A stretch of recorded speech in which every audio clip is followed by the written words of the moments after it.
যুক্তরাষ্ট্র ইরান শান্তি চুক্তির আওতায় থাকা লেবাননে দখল করা এলাকা ছাড়ার কোনো ইচ্ছা নেই বলে জানিয়েছেন ইসরায়েলের প্রধানমন্ত্রী বেনিয়ামিন নেতানিয়াহু। তিনি বলেন, প্রয়োজন যতদিন থাকবে ততদিন ইসরায়েলি সেনাবাহিনী লেবাননের নিরাপত্তা বেষ্টনী এলাকায় অবস্থান করবে। একই সঙ্গে সিরিয়ার দখল করা এলাকা থেকেও ইসরায়েলি বাহিনী সরিয়ে নেওয়া হবে না।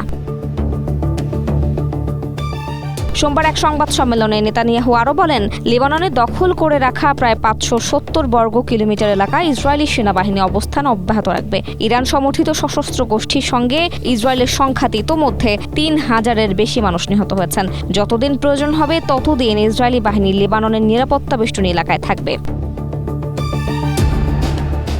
এদিকে আগামী শুক্রবার ইরান ও যুক্তরাষ্ট্রের মধ্যে স্বাক্ষর হতে যাওয়া চুক্তির আওতায় লেবাননের পরিস্থিতিও অন্তর্ভুক্ত রয়েছে। স্ট্রবেরি সুপার ডটেড ও ক্লাসিক ভ্যারিয়েন্ট সেন্সেশন জাগুক শিহরণ।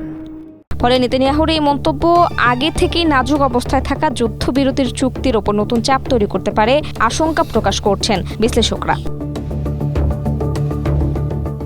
লেবাননের স্বাস্থ্য মন্ত্রণালয়ের তথ্য অনুযায়ী চলমান ইসরায়েলি হামলায় দেশটিতে এ পর্যন্ত ৩,৭০০ জনেরও বেশি মানুষ নিহত এবং ১১,০০০-এর বেশি মানুষ আহত হয়েছেন। পাশাপাশি এই সংঘাতের কারণে প্রায় ১০ লাখেরও বেশি মানুষ গৃহহীন হয়ে পড়েছেন এবং সেখানে মানবিক সংকট তৈরি হয়েছে।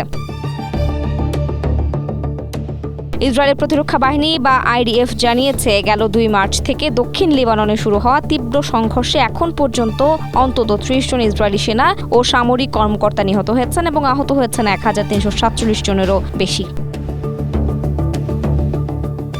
আফরোজা দিবা, এশিয়া পোস্ট।